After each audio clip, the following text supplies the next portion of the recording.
The Joe Rogan Experience. I decided not to go to, I could have gone to some of these places in Scottsdale or LA or Malibu, and I could have gotten massages and had the green smoothies and stuff like that, which can help a lot of people. But me, after having like a 15-year off and on battle, 10 years where I was pretty solid, and I'd come out of it and I'd get right back on the horse and I'd be good for, years. I decided I needed fight camp. I needed a training camp. I needed the right coaching, the right strategy, and I needed people to ride me, be hard on me. This is to get sober? Yeah, this was to get sober. So that's what I wanted. And so I sought out one of the toughest places in America to go to. It's kind of like a 12-step completion program. It's a big boot camp, but it's also like it's developed a little bit out of like militaristic style. And I don't know, it was really hard on you. While we were there, people were being called, mask wearing clowns, you fake as fuck motherfucker, and you Dr. Jekyll, Mr. Hyde. I mean, just like they would just grill people. And you're up at 5. Is that good? I don't know exactly, but it was what I needed at that moment. Really? It was what I needed at that moment because I needed to not run from it. I needed to face it, and I needed to look at the stuff. And are the people running are people that have gotten clean this way? Yes, and they have an 87% success rate for the people that do 90 days. Now, a lot of them only do 45. Some of them only do 60 days. And then I would say probably more than half of the people that went there ended up leaving because of how hard it was. But the only reason they wanted people there is if you really truly wanted to get sober. Right. Because for years, you've been stuck in the cycle of addiction. And for me, the easiest way, they explained it and I had drawn it on whiteboards a lot. But for me, whenever you would have that first use, you would have this, what they call an allergy set off. You have an abnormal reaction to a substance, just like someone else can't have peanuts. I can't have drugs or alcohol because when I do, an allergy goes off that says in my body, I have an abnormal reaction that says, I know rationally that 1 is too many, but whenever I have that first use, 1,000's not enough. I got to keep having it. And this is explained to you by these people at this rehab, or this is just your own feeling? No, this was explained. And there's this doctor that's really great. His name's Dr. Kevin, and he's got like a Irish last name, but he's got some stuff on, I think, Netflix and Amazon. And he was a Navy surgeon, and basically like he ended up writing himself scripts for Oxy, and then he was injecting himself with other stuff, and he got put in a prison, a military prison, that one that got taken down in like Kansas, I forget what it's called, but anyway, Leavenworth or something like that. He was put in that prison. Anyways, now he's spent his time there really trying to help people in addiction. And that cycle of addiction basically is explained as after you have that first use and that allergy set off, now you go on your spree. Because what that doctor did, why I brought him up, was he shows scientifically through brain research that an addict's brain's different, like they don't have enough dopamine receptors. And whenever that hits, now all of a sudden it goes back to that almost hunter-gatherer brain where it says, this is a priority for survival. Like that's why some addicts will prioritize it above food or water or family. And you see them do irrational things. And then they go on this run. And then when they, after that spree, after that run, they come out of it and they emerge remorseful. They feel terrible. I've had moments like that. And then all of a sudden you make a firm resolution. That's what you back it up with. Is that what you felt when you did it the first 30 days? When you did it for 30 days? Yeah, I came out, I emerged remorseful. And then I promised myself, I promised my wife at the time, I promised my family, friends, that this isn't who I want to be. And what they say about an addict is you could hook them up to a lie detector and they absolutely 100% mean it, that they never intend to use again. But then what happens is they back with that firm resolution. I promise this was the last time. All of a sudden you get restless, irritable, and discontented. Well, whenever an addict gets restless, irritable, discontented, I would ask the question, what's the difference between discontent and discontented?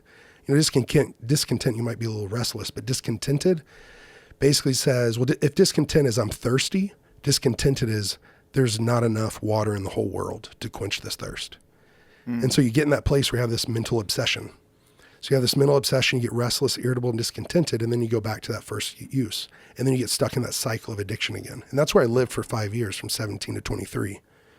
was I was just looping back and forth. So you'd get sober for a little bit, then go back again, and From 17 to 23, no, I wouldn't No. get sober hardly at all. I would get sober for my fights, the 8 weeks of fight camp, 10 weeks of fight camp. But then that's why Grudge Training Center had to kick me out. You know, I mean, Brendan was on that vote. I think Rashad, Nate Marquardt, Shane Carwin, Dwayne Bang Ludwig, all those guys that invited me on the team after I got off the Ultimate Fighter. It was just a short while later that they were having to ask me to leave the team. It was like a vote. Elliot Marshall, Trevor Whitman. I think Justin Gaethje was just starting to come up. I don't know if he was actually training full time then, but he was still at Northern Colorado State or Northern Colorado wrestling there. But they said, you know, Justin, like, we love you, but you got to go. You got to go get help. And I should have went and got help. But that's when I found my purpose with the Pygmies. I've heard this quote that said, no act of kindness, no matter how small, ever goes wasted. And so I started at the local children's hospital, became a local volunteer, went through night school for it. Later, you remember HDNet and Inside MMA with Boss Rutan? yeah. Those guys came out to the Denver Children's Hospital. This was like 9 months of me being sober. All of a sudden now I have Rashad visiting the kids and Shane Carwin, Dwayne Bang, Brendan Schaub visiting the kids that I would push around in the wheelchairs and stuff. It gave me purpose. So and that purpose helped me stay sober. Sorry. So 2020, this was the first time you had anything since 2000 and like when? 10? It wasn't. I'd had 3 pretty big relapses. So 10 whole years of sobriety. Pretty much, but I had relapsed 3 times in that time. Oh, in the 10 years? In the 10 years, I'd relapsed for did. 30 days. I'd relapsed for 9 days, and I'd relapsed for 5 days. Oh, because these are different relapses. Yeah. This is not the ones you're talking about, the recent ones with your shoulder. No, that 5-day then led into a big one. I'll go ahead and explain. I was confused because when you said 30 days, no, I thought you meant this year.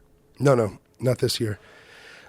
Basically, March to May 15th, well, I was out there using, and I felt so much shame and so much guilt because, man, I've been on your show. I've been doing good things. I've been really trying to live the right life, and my marriage failed, which is okay. That happens.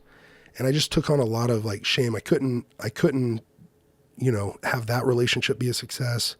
Then whenever I went back to weed, all of a sudden that weed, I just kept going more and more and more and more. And then all of a sudden I found Oxy. Then all of a sudden I found Coke. So you started with weed. Yeah.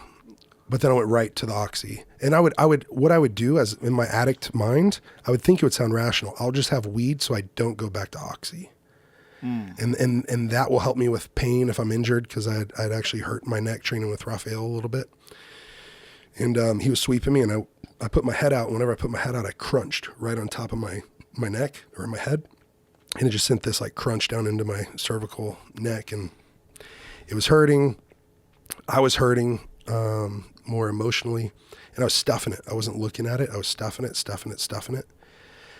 And then what happened was I felt so much shame. I told my board I needed rehab, and I said I need help. Like I've relapsed, and I need help, and they've always supported me. But I was scared that would they support me in this? You know, if I'm the leader of the organization or the founder and the spokesperson, you know, we got an incredible internal team, but like we've had donors from thousands of donors from all 50 states and 59 countries. You know, did I just let everybody down? You know, and is this going to be taken from me? Is this life of purpose that I found, you know, am I going to lose it all? And I felt so much shame. They were going to send me to a place in Oklahoma, not to knock it at all, but I had known people from the recovery world because I had been going and sharing my story of recovery in rehabs, in different sober living homes, and now all of a sudden I'm back to where they are. What is this rehab place? You said this hard-ass rehab place that has an amazing percentage of people get successful. It's out of Dallas, Fort Worth, and it's called Stonegate. And I don't think they advertise it as that hard, but it is that hard. And I wanted a place. Once I talked to them, I realized like, so when they you get yell there at you and and shit? They do. They absolutely they yell at do. you? They did yell at me. Really? I had a 21-year-old kid yelling at me. That was what? Over a green towel. Did you want to tackle him? I was just like, bro, I kind of wanted to at first.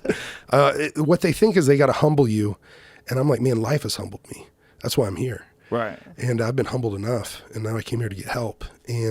But their whole thing is if there's no bullshit, if they get to you to actually look at if they call you on your shit, then you can start working through it. Yelling at you over a green towel? Because we were only allowed to have white towels that they gave you. So when you get there, they give you Walmart shoes, they give you paper underwear, and they give you this hideous... What? Paper underwear? Why do they have paper underwear? Because they take your clothes and they put them in a hot box, and then they try to kill if there's any... Because there's guys coming from all over the place, right? And I mean, we had people that were Ivy League professors, professional athletes. Explain. I'm not but sure. We had people also that from like homeless shelters and. What do you mean hot box? What is a hot box? Kills any of the like bed bugs. Oh, so if someone were to bring bed bugs in and get in the mattresses and things like that, like if someone came from a homeless shelter or from the streets. How could they afford it? I don't know, honestly. I think there was like a scholarship program because some of the people are paying $895 a day there. But I think that's what they charge insurance. It was expensive, man. So I just went through the divorce, and I basically gave the finances we had so she could go back to school, and I was going to restart. And then all of a sudden I need rehab, and that's expensive. Insurance helped, but then I had to. Do you find yourself? This is a weird question, but I think it's valid. Do you find yourself always in like a new problem? Do you create problems? Do you think? I think I try to help find a solution to problems, but I think for me, you asked me a question after we got the treatment on our shoulders, our knees, and you asked, what are you manifesting to have this like sickness, all these sicknesses inside of you? I think now that's not exactly how I said it. That's not exactly how I said it. I said, do you wonder if you're doing that? You're right. Because sometimes people do. Do you wonder if you're bringing this into your life? Yeah, sometimes people do create it's like they find themselves in this eternal state of conflict. Like some people, they figure their way through life with very little conflict. They're magical people. Yeah. I know a few of them. It's rare. Yeah. Some people are constantly engaged in some insurmountable problem. And then they also go and, like in your case, you find insurmountable problems like what you're doing with the Congo and the pygmies in Uganda and helping these people. Like, it gives you purpose and it helps define your life in a positive way. Yeah. Then when you're not there, problems come up again. Like all kinds of major problems. There's always something, right? Well, I've had some health problems for sure. And then these relapses that had happened were really tough. The biggest one was this one. In March, and let me tell you what happened because I didn't want to go to this rehab in Oklahoma that I had known people that were there that talked. It had a reputation for people using while they're even there because they could have their phones at 5 p.m. They could have visitors. They could go to Walmart 2 or 3 days a week, and then you can call your connection, and they could leave it to you at Walmart. They could throw it over the gate, and it's on 110 acres, and they can send you a picture of where it's at. Right. And you can just go dig it up or find it and use. And I wanted a place where I wasn't going there for that. I knew I was going to get sober, but I didn't want to be around other people. So they take your phone away? That were doing that. Yeah, you don't have your phone. Paper underwear. Paper underwear. How comfortable are paper underwear? It's terrible. But you get it back the next day or that night. After it gets out of the hot box. After it gets hot box, so you get your one clothes. Day of so that's how I get my towels back. I brought nice towels, and they gave me my towels back. Well, this guy's doing room checks. Room checks are every day, at least once a day. Anyways, he found my green towels. It's my first 24 hours being there. I'd already used one. You didn't know that I didn't know you couldn't have green towels. They given them back to me. So also I was using that, and he gave me an infraction for, and if you get 3 infractions, you lose your phone call that week. You don't even get one phone call until you've been in there 3 full weeks, because normally when guys go to rehab and then they start calling their families, they start feeling like, I got to get out of here. I got to get home. You start telling yourself this, my family's more important to take care of than me right now. When then really you're in crisis mode and you got to take care of yourself before you can take care of anyone else. And so I gotten 2 infractions for the 2 green towels I had. And I was about to lose my phone call at the 3-week mark. And if you get 3 infractions in those first 3 weeks, you lose your phone call. And I got 2 for things I didn't even know I couldn't have. What was the other one? No, that was the green towel. He took one green towel, he started walking off with it. He looked back and he saw in my cubby that there was another green towel there. So you got 2 infractions for the same thing. Right. And so... what a dick. So, but I would say that the counselors that were there and the recovery advocates, they're really hard on you because some of the guys that have left there, if they let them leave, they're overconfident that they've got their problem nicked. Then they can go right back out and relapse and So die. how do they keep you from doing it again? For me, well, they can't. You have to keep yourself from doing it. No one can keep me sober. No therapist, Right. no sponsor. It's Right. got to be me. But what do they do to give you the tools to let you do it yourself? I think you really start to unwind the tangled web of why you use. And for me, it's always been like self-worth. It's been like that bullying moment when I was a kid. My record can go right back to the 3 things the kids told me. And so I dressed up for a costume party. I went to my middle school crush's birthday party. I got crushed there because I was dressed up like a Dr. Pepper Transformer, 24 pack on my head, 12 packs on my arms. I went all out. Everyone was excited because she loved Transformers, Optimus Prime. I went as Dr. Optimus Pepper. Anyways, I get there, go to the backyard, and when the door opens, I get hit with a couple flashes of light. And it's them taking pictures. I hear the sound of laughter. I see that no one else is dressed up. And my middle school crush said, "I can't believe you thought you were good enough to come to my party." Right next to her, a boy said, "You're worthless." And then my notorious bully from like 3rd to 8th grade said, "You should just kill yourself." And so that leads to basically whenever I would relapse, I would say to myself, "You're not good enough. You're worthless. Maybe you should just kill yourself." I was suicidal at 13. I didn't kill myself because my mom, I thought, what would this do to her? Do you still go back to that one day? Like that one day when you were a child hurt you so badly. That's still in your mind almost as like a benchmark for who you are. I did. And that's why I think I've really come to a place of like self-love, seeing myself that like, When? I'm needed. The last 6 months. But this is after your UFC career, Right. after your Bellator career, Yeah. all the amazing things you've done with Fight for the Forgotten, all the times you've been to the Congo. I would know it, but when I would relapse, I would feel like such a piece of garbage. I would feel like I was a disappointment to myself, but also to everybody else.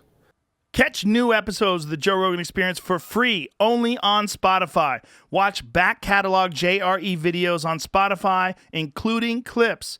Easily, seamlessly switch between video and audio experience. On Spotify, you can listen to the JRE in the background while using other apps and can download episodes to save on data cost, all for free. Spotify is absolutely free. You don't have to have a premium account to watch new JRE episodes. You just need to search for the JRE on your Spotify app. Go to Spotify now to get this full episode of the Joe Rogan Experience.